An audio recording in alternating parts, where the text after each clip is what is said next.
the journal's program can be seen, as a scholar named David Marno has argued, as advocating a Hungarian literature as a visible but subordinate strand within Austro-Hungarian culture. A last position available, says Marno, to someone who wants to advocate the literature of a country that had lost its war for national independence just 2 decades earlier. Implicitly, too, the new journal accepted the empire's suppression, in practice, of Czech, Slovak, Croatian, Serbian, and Romanian, none of which figure among the journal's 10 official languages. Meltzer was certainly operating within the intellectual horizon of the German cultural diaspora, and within the constraints of the political program of the Austro-Hungarian Empire, which he founded the university which was employing him. Yet Meltzer nonetheless set his sights well beyond the limits of imperial cultural politics. In his essay on the present task of comparative literature, he urges attention to the spiritual life of literatureless peoples, as we might call them, he says, whose ethnic individuality should not be impinged on by their own kind of missionary zeal. He goes on to condemn a recent Russian ukaz that had prohibited the literary use of Ukrainian in Ukraine. Meltzer was so outraged by this action that he uses a religious language to denounce it. It would appear as the greatest sin against the Holy Spirit, even if this decree were directed only against the folk songs of an obscure horde of Kyrgyzs, instead of a people of 15 million. And he must be thinking roughly of the population also of his part of the world. Meltzer's anger at Russian censorship of minor literatures evidently led him to exclude Russian from the 10 official languages admitted to his journal. It would have otherwise been a logical language to have. A remarkable decision, really, to punish Russia by excluding its language from the pages of a young journal of enormous ambition and 100 readers. Discussions of globalization today sometimes use ecological metaphors to describe less spoken languages as endangered species. I believe Meltzer is the first person ever to use this imagery. If anyone has seen an earlier case, I'd love to know it, but I've never seen it. In 1872, he writes, "In a time when certain animal species, such as the mountain goat and the European bison, are protected against extinction by elaborate and strict laws," he says, "the willful extinction of a human species, or its literature, which amounts to the same thing, should be impossible." I really believe this is the first use of that ecological metaphor of the language as an endangered species, which is now, you see it all the time.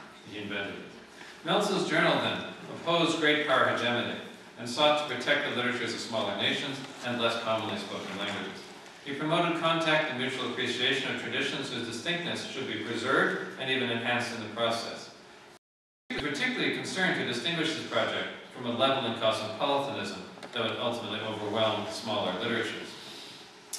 Our secret motto, he says, is nationality as individuality of the people should be regarded as sacred and inviolable. Therefore, a people, be it ever so insignificant politically, is and will remain, from the standpoint of comparative literature, as important as the largest nation. Completely utopian, but completely committed to this viewpoint. So how successful was the Arte Comparazione Federale Universale in achieving these ambitious goals? Meltzer's journal is often alluded to in discussions in the early history of comparative literature. But this journal's substantial output of 212 issues has rarely been examined directly. A notable exception is a collection of essays recently edited by Horst Fassel, German scholar. Fassel himself has commented it's almost impossible for scholars in most locations to study the journal, as few libraries have any copies at all. It is a pleasure for me to Cluj 2 years ago and to have the chance to examine directly various issues of the journal that I had not been able to locate in the United States. Harvard University does not have it.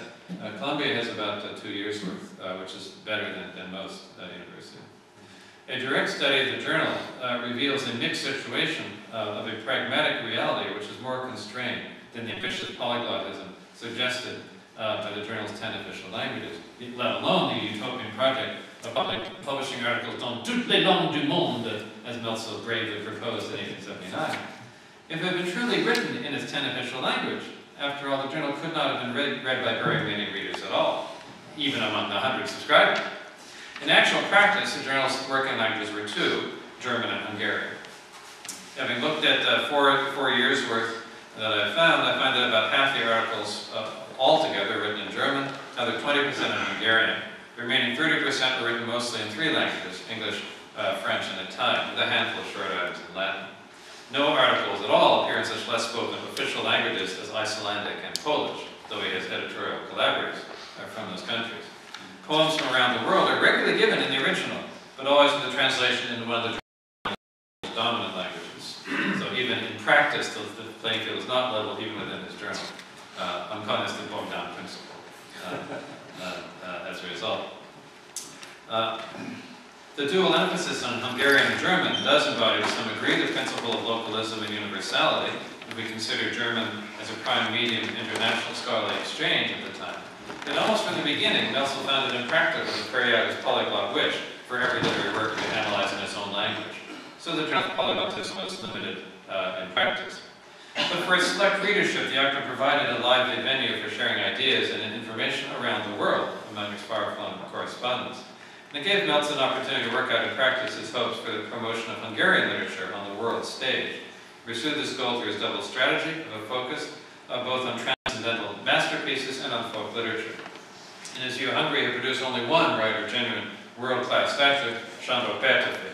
And so he promotes Petőfi heavily. He gets Petőfi's lyrics translated to 35 languages in the course of his journal. And beyond Petőfi, he's looking at folk tales, folk literature, Romanian, Gypsy, Hungarian, and around the world, a lot of folk literatures. I'll skip a little bit here for time. And he showcases lyrics not only in Hungarian but also in Romanian, several times, including Gypsy folk songs. And he has some real success. As far as I know, the very first translation into English of any Romanian folk poetry was published in New York in 1885, translated from his own Acta. So he actually was the first one to get Romanian literature published in the United States, as far as I know, in any form, and certainly the other Romanian folk poetry. Through his journal, Melzel was working out a practical mode of comparison on a global scale, at the same time creatively negotiating the cultural politics of relations between small and large literary powers. So it is ironic that the journal's impact is limited in his own time. The problem was not only the polyglotism that would made it difficult for many people to read. Equally was the growth of comparative study in France and Germany.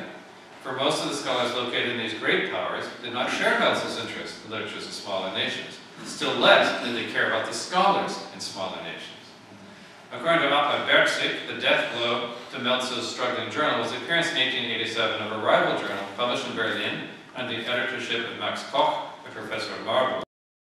This new and better placed journal threatened to siphon off readers and contributors from Melzel's journal. Melzel noted this with evident distress. Koch's own title, Zeitschrift für vergleichende Literatur Geschichte, was suspiciously close to the Acta's own German title.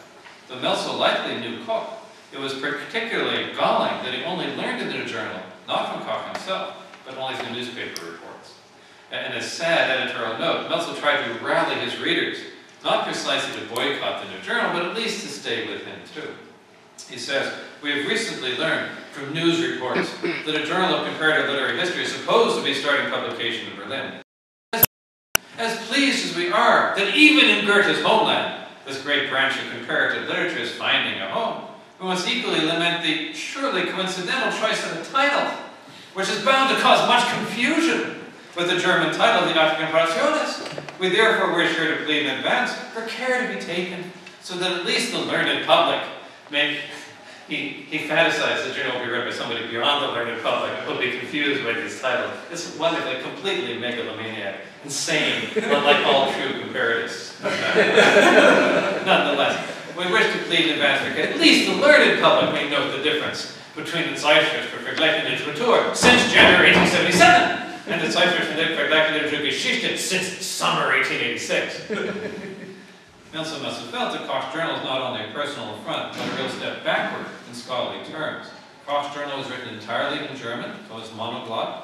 The articles were contributed almost exclusively by German scholars, mononational, and their emphasis was heavily on German literary relations, the most nationalistic form of comparative study you can do. In the first issue, for example, has articles on Goethe, Uhland, Kleist, Lessing, Germanisches Lagermotiv, and Tristan-Roman, among other German-oriented articles, while also including articles on Chinese poetry and African fables. The Berlin Journal did periodically treat folk poetry as well, and if Melzel felt that Koch was trying to steal his thunder, he could hardly have thought it a coincidence that the early treatments often focused on Transylvanian and Hungarian folklore. The very first issue has a short article on a theme from Tristan is found in Transylvanian Gypsy and Romanian poetry, while a second issue features a prominent article on the characteristics of Hungarian folklore. was really taking his own themes without ever mentioning Melzel or his journal itself. So Koch has a long introductory essay on the history of comparative literature. He doesn't mention Melzel at all. Melzel kept his journal going for another year after the Berlin Journal appeared, but then he gave up. Koch's journal had won out. More broadly, the great power perspective became dominant in comparative literature for a full century thereafter. In 1960, the Swiss, and I quoted this actually yesterday in my other talk, the Swiss-born comparativist Werner Friedrich founded the Yearbook of Comparative General Literature, said we should only speak of NATO literatures rather than this, than speaking of world literature, because that's all his main study. Yet even Friedrich was not arguing for return to Melzel's breadth of perspective. He just wanted to drop the term world literature altogether. It is only in recent years that comparatives have begun to recover the fully global perspective that Goethe anticipated and that Melzel began to actually try to embody in his journal. We can now return to the origins of comparative literature with new appreciation for the complexities of the pioneer situation. Nowhere better represented than in Melzel's polyglot scholarly experiments in Cluj. Little read in his own lifetime, the Acta Comparationis Literarum Universarum can make fascinating reading today for Hungarian and Romanian comparatives alike, for scholars everywhere working to create a study of world literature that truly deserves the name. Thank you.